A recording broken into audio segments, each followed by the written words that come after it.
Buenos días, soy su maestra Jady Machado y voy a conducir el proceso del día de hoy. Bienvenidos a su aula de clases a distancia. Es un honor compartir nuevos conocimientos con los estudiantes de sexto grado de primaria, a pesar de las circunstancias. Ya saben, aprendemos en casa preservando la salud. Recuerden que es muy importante seguir nuestra rutina de higiene.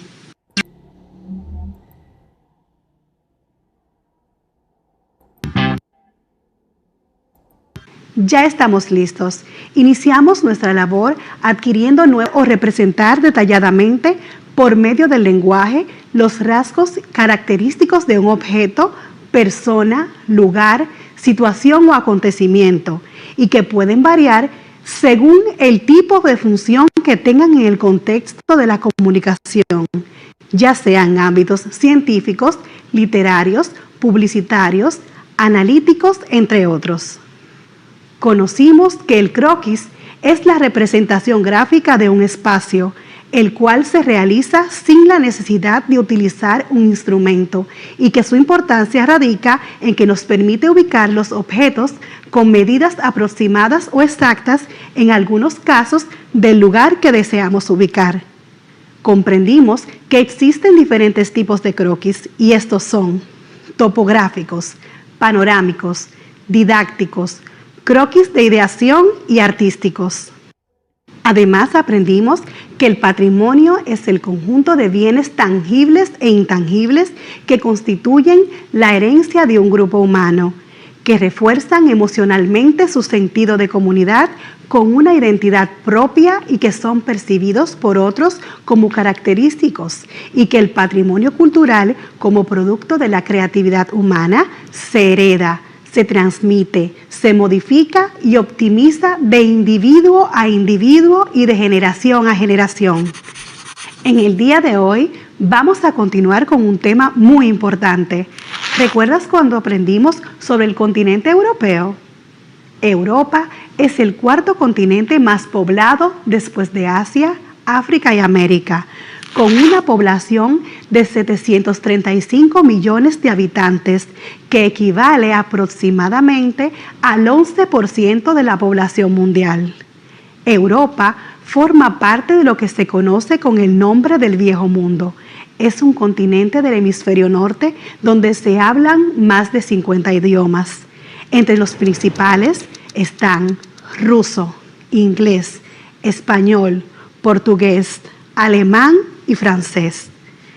El continente europeo es una zona templada en su mayoría. Su clima no es tropical marino y tropical continental. El continente europeo tiene 50 países soberanos, de los cuales 43 son íntegramente europeos y 7 son euroasiáticos. Los ríos europeos son moderadamente largos, sin grandes avenidas y en general regulares. La excepción a estas características son los ríos mediterráneos, que tienen profundos estiajes y grandes avenidas. Los ríos bálticos y rusos se hielan en invierno. Los grandes ríos son navegables durante muchos kilómetros. Ahora vamos a trabajar sobre el clima, paisaje, recursos naturales, hidrografía y el relieve del continente europeo y nuestro país. Busca tu cuaderno y escribe la definición de cada uno de esos conceptos y explícale a tu familia sobre lo que escribiste. Desde el primer día del cuadernillo 3 estamos trabajando sobre las casas de nuestro país. Vamos ahora a ver las casas del continente europeo y ver cómo están hechas, según su clima y paisaje. Para que las casas estaban divididas en dos partes, una para los hombres, que ocupaba el piso bajo, y otra para las mujeres, que ocupaba el piso alto o bien la parte posterior del bajo. En el primer siglo de la era cristiana, en las grandes ciudades romanas, se construían cuadras enteras de edificios de viviendas denominados ínsulas, y en las afueras, casas de campo o quintas. En Roma, la fachada de los edificios se encontraban los cuartos para la servidumbre. En Europa, en el siglo XIII, Los nuevos ricos, comerciantes, banqueros y nobles acaudalados construyeron magníficas casas de piedra, mientras que el pueblo continuó usando las chozas con paredes de madera revestidas de barro y cubiertas de paja. En la Edad Media, dependiendo de los materiales de construcción de la región, las casas de los campesinos eran de adobe, piedra o madera y consistían de una estancia o habitación amplia con cubierta de paja y con un hogar o fogón como centro de la vivienda. Era la vivienda de toda la familia y se utilizaba como granero, y habitualmente también era establo. A partir del siglo XIII, no se creó un espacio separado para los humanos y animales en el interior de las casas. A partir del siglo XVI, se generaliza el uso de ladrillos de barro, conocido para edificar casas en el norte de Europa. Surgen las primeras mansiones señoriales europeas.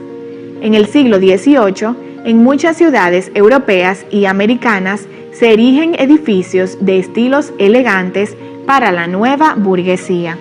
A finales del siglo XIX surgen los primeros barrios residenciales, los bloques de viviendas de estilo ecléctico, los chalés y las ciudades jardín para la burguesía. Algunos historiadores consideran la Red House de Philip Webb el primer diseño de casa moderna. Chaumier, en muchas regiones de la Europa occidental podemos encontrar este tipo de casas, sobre todo en zonas como Normandía y Bière, en Francia, aunque también lo encontramos en Reino Unido, Alemania, entre otras. Su nombre viene dado por el recubrimiento de paja que tiene, y es que está hecho de los materiales que se encontraban en las zonas. En la región de Cantabria existe este tipo de vivienda popular mixta que sirve como vivienda y también como establo. Por lo general son casas de 2 plantas. La de abajo es el establo para animales y la planta superior se destina a la vivienda. Aunque la ganadería en esta zona sigue manteniéndose estable, es cierto que en los últimos años el sector ha cambiado y el número de este tipo de cabañas se ha reducido. Aún así, es fácil encontrarte alguna si te acercas a las cuencas altas de algunos valles. Durante el siglo XX, la vivienda en las ciudades se densifica y el número de casas disminuye mientras aumenta el número de pisos o viviendas en altura. Como puedes ver, en todo el mundo hay casas tradicionales con estructuras, materiales, funciones y estéticas que difieren incluso en grandes extremos.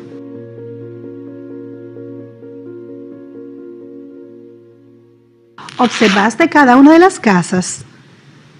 ¿Se parecen a las casas de nuestro país? ¿A qué se debe la diferencia? Vamos a ver un poco sobre paisaje, el clima, recursos naturales de Europa. ¿Recuerdas lo que aprendimos sobre el clima del continente europeo? Imagina ahora, de acuerdo con las casas que has observado, cómo sería el clima de ese continente.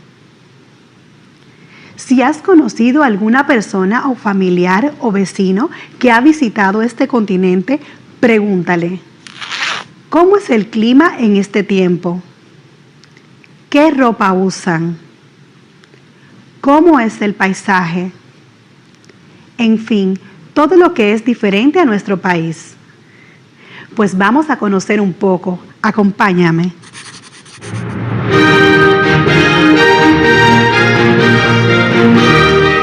Europa es el continente con más territorio llano, con una altura media de 230 metros. La máxima expresión de estas planicies es la Gran Llanura Europea, que se extiende 2.000 kilómetros desde las costas atlánticas francesas hasta los montes Urales. Entre los golfos de Europa destacan el Golfo de Vizcaya, Francia-España, y el Golfo de Botnia, Suecia-Finlandia. Los estrechos europeos más importantes son el Paso de Calais entre Francia y Gran Bretaña, el de Gibraltar entre España y Marruecos, y el de Dardánelos y del Bósforo en Turquía, el de Mesina en Italia y el de Øresund entre Dinamarca y Suecia. El relieve de Europa es sumamente antiguo. Los llamados escudos del norte y del este son los territorios más antiguos pertenecientes al período precámbrico y forman parte de la geología huroniana, ya altamente erosionada.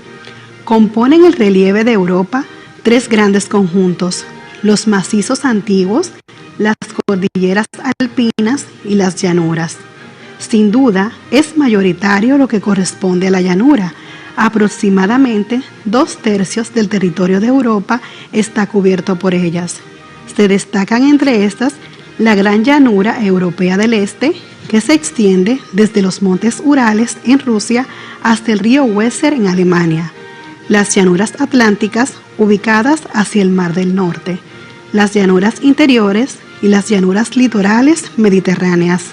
Algunas de estas llanuras son atravesadas por importantes ríos como el Rin o el Loira. ¡Qué interesante! Podrías realizar en tu cuaderno un cuadro comparativo sobre las características y diferencias del continente europeo y nuestro país. Sé que puedes hacerlo. Seguimos aprendiendo. El continente europeo es una zona templada en su mayor parte. Su clima no solo varía de norte a sur, sino también de oeste a este a causa de las corrientes de aire polar marino y polar continental, y en menor medida de las corrientes de aire tropical marino y tropical continental. En Europa se pueden distinguir los siguientes climas. Clima mediterráneo. Entre los 30 y los 45 grados de latitud se puede encontrar el clima mediterráneo. De él cabe destacar la aridez que se produce durante el verano, provocada por el clima subtropical, y la humedad del invierno, debido al frente polar. Clima oceánico. Es un clima que comprende las orillas del Océano Atlántico y va desde Noruega hasta la costa norte a sur de Portugal. Este clima posee una humedad constante y temperaturas moderadas sin grandes oscilaciones. Clima continental. Se caracteriza por el contraste entre las precipitaciones, altas temperaturas del verano y el frío seco del invierno. Las altas temperaturas del verano hacen que la evaporación del agua que cae en forma de chaparrones sea muy alta. Clima de tundra. Se da entre los 60 y 80 grados de latitud en Rusia y al norte de Noruega, Suecia y Finlandia. Se caracteriza por escasas precipitaciones, alrededor de 250 mililitros de media, y un frío constante con máximas de 10 grados Celsius durante todo el año. Clima de montaña. En el clima de montaña, la temperatura disminuye de 0,5 a 1 grado Celsius con cada 100 metros de altura, lo que aumenta la humedad relativa del aire y provoca precipitaciones. Clima estepario.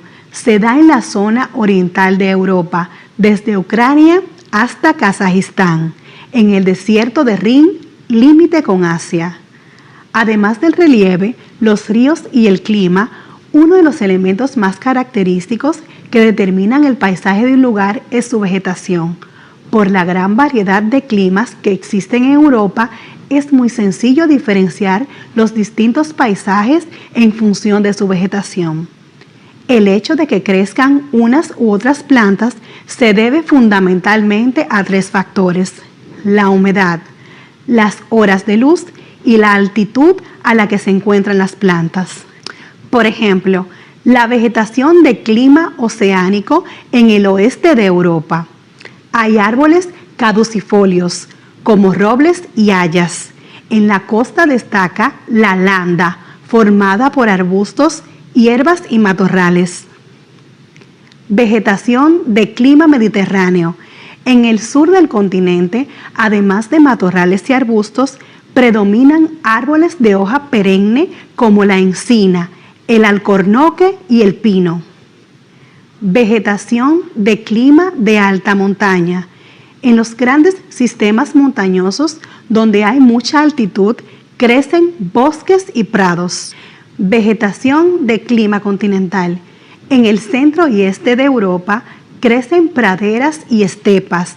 Al norte es característica la taiga, con bosques de pinos y abetos. Vegetación de clima subtropical. Las Islas Canarias son ricas en especies autóctonas como el pino canario y el drago. Vegetación de clima polar. En el norte del continente predomina la tundra, formada por musgos y líquenes y con ausencia de árboles. En Europa, las consecuencias del cambio climático son varias. Aumento global de la temperatura, sobre todo en el sur del continente y en la región ártica, que derrite los hielos de los glaciares. Esto provoca a su vez el aumento del nivel del mar. Aumento de las precipitaciones, lo que causa inundaciones, sobre todo en las zonas costeras, los deltas y las llanuras aluviales. Sin embargo, en el norte y noroeste de Europa se empieza a notar cierto descenso de las precipitaciones.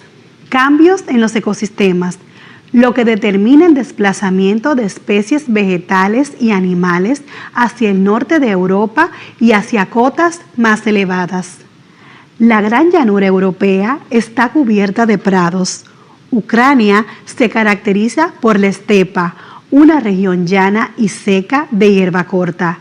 Las zonas cercanas al Mediterráneo destacan por los frutos de algunos de sus árboles y arbustos, especialmente las olivas, los cítricos, los higos y la uva.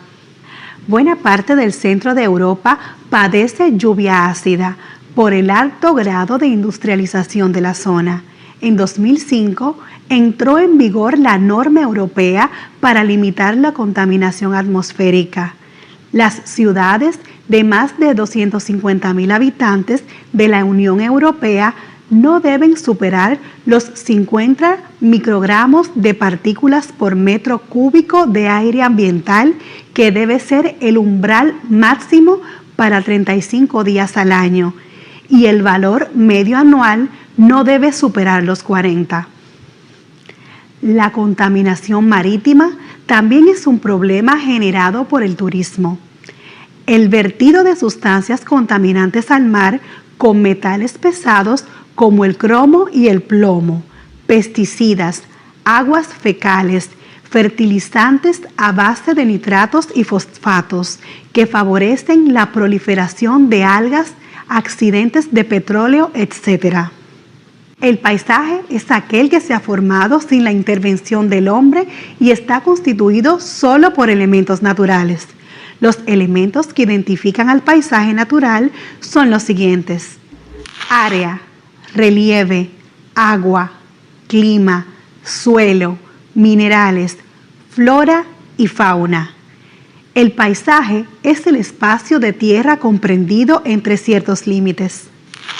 ¿Ya te diste cuenta de todo lo relacionado con el medio ambiente, relieve y el clima de Europa? Ahora entiendes por qué el estilo de casas es diferente al nuestro, ya que el clima es frío casi en todo el tiempo y necesitan casas que puedan ayudarles a calentarse un poco más. Vamos a ver si aprendiste. Busca en tu cuaderno y describe los tipos de clima que hay en el continente europeo y compáralos con el nuestro. Además, la vegetación de Europa, ¿qué cosas diferentes tiene a nuestra vegetación y clima? Escribe y comparte con tus familiares. Muy bien e interesante lo que estamos aprendiendo. Nos vemos en breve.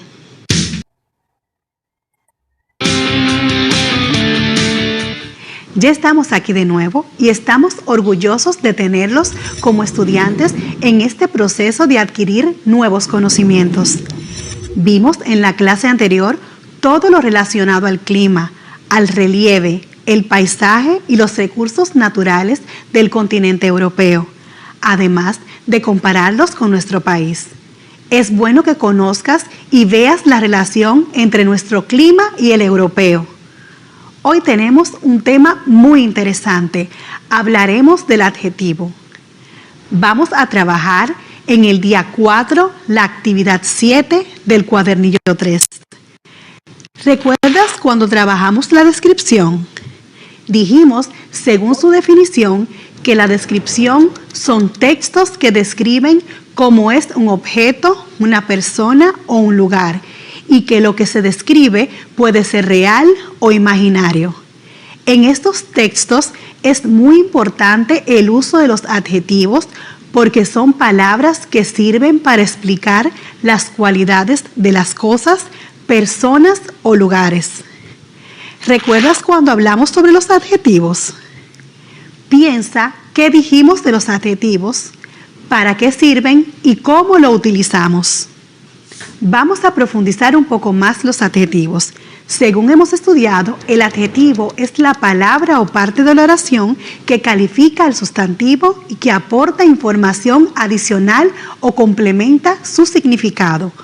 Los adjetivos determinan a los sustantivos al especificar o resaltar sus características. Por ejemplo, la pelota amarilla, el carro viejo. Observa este cuadro.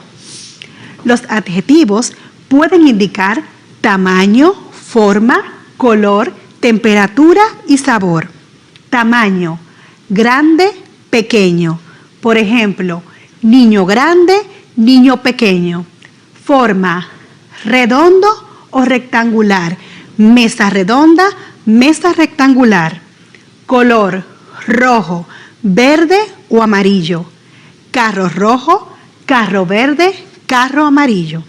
Temperatura, caliente o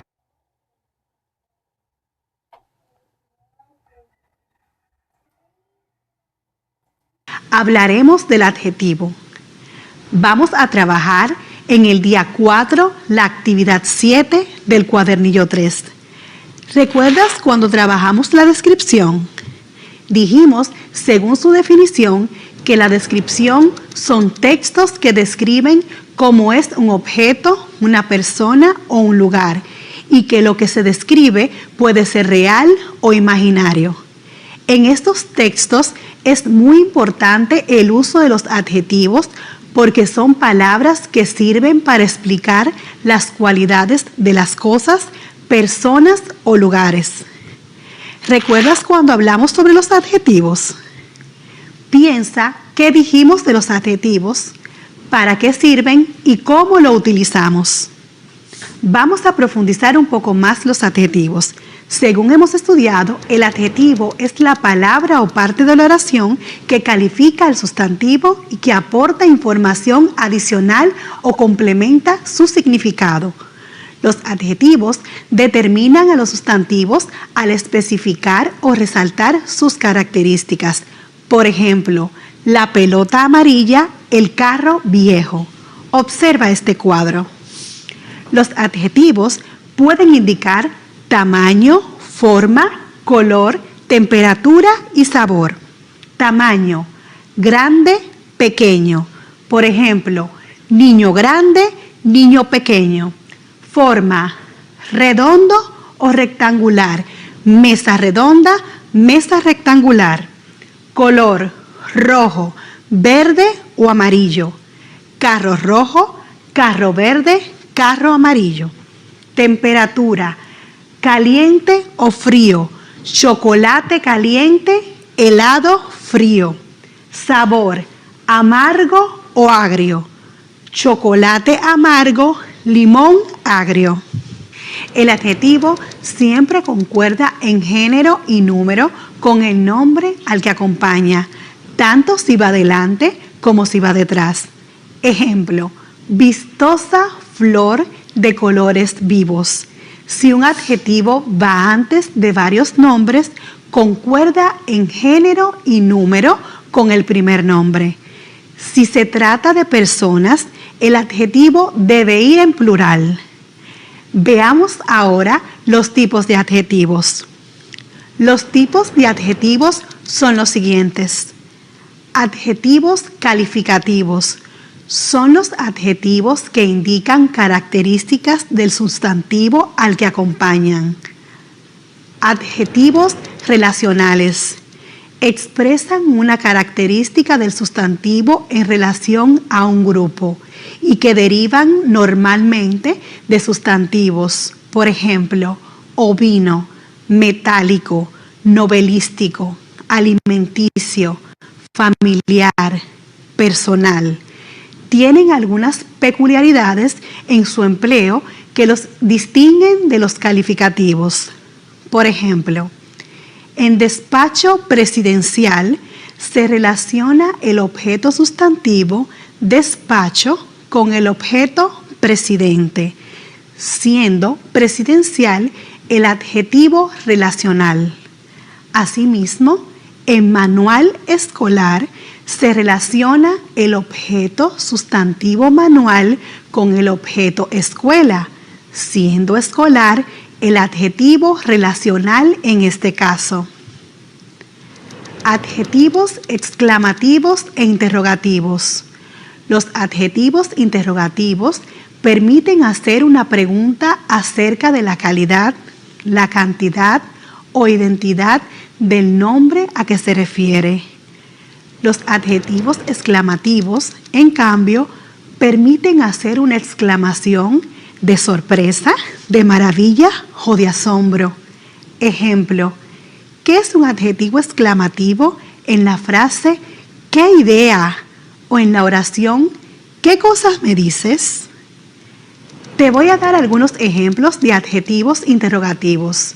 Señala qué en la frase «¿A qué hora?» o «¿Qué libro te gustó más?». Adjetivos demostrativos.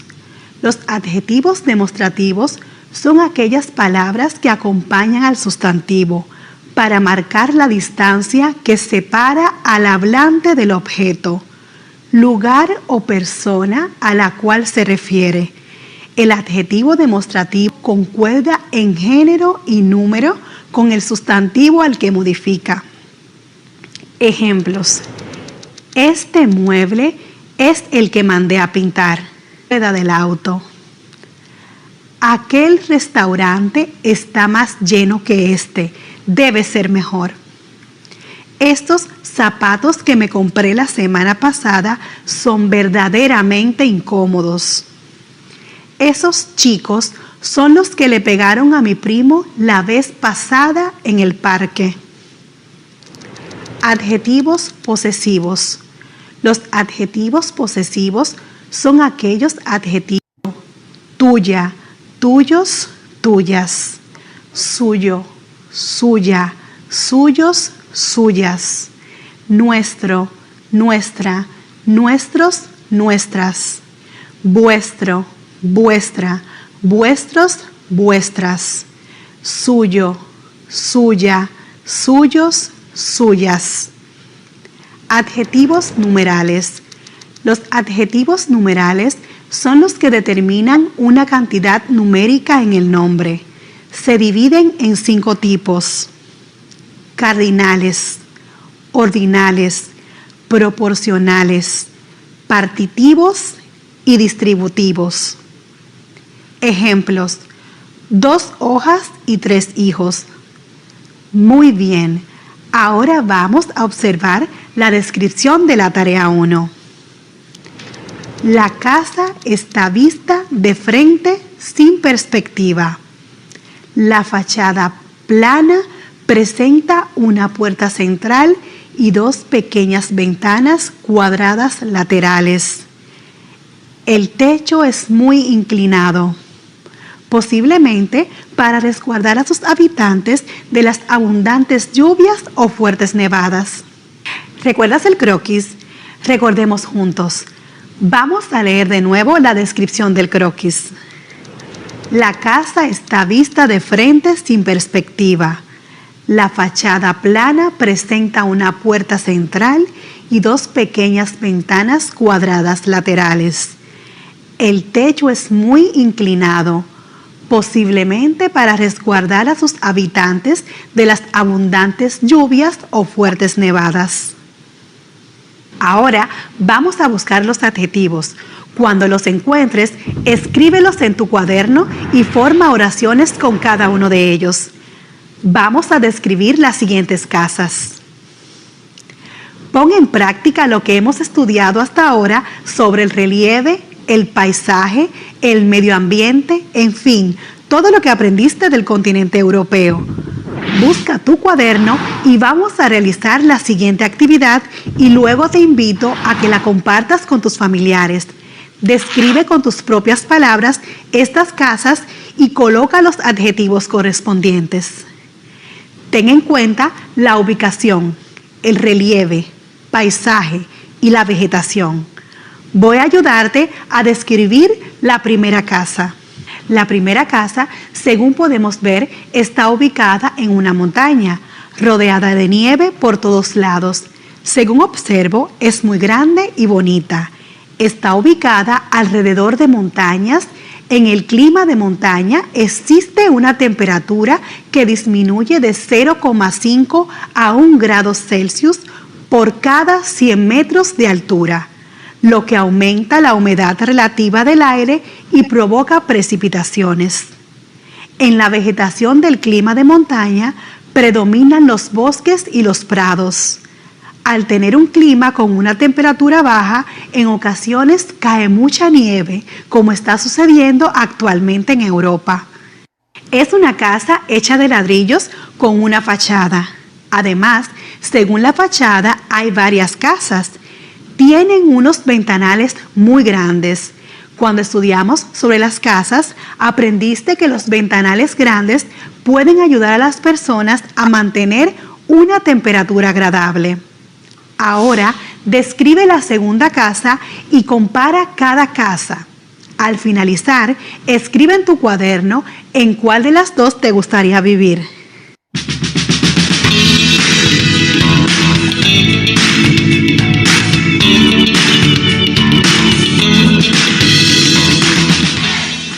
Muy bien, acertaste en tu descripción. Pues te diré también que a mí me gustaría vivir en la segunda casa. ¿Sabes por qué? Ya te imaginas, ¿verdad? La temperatura, el clima, todo se ve muy agradable y a la vez se parecen a las casas de nuestro país. La vegetación se ve que es muy buena y a ti te gustaría vivir en ella. Ahora ve, cuéntale a tus familiares en cuál casa te gustaría vivir. Antes de terminar, vamos a ver si aprendiste mucho en esta clase.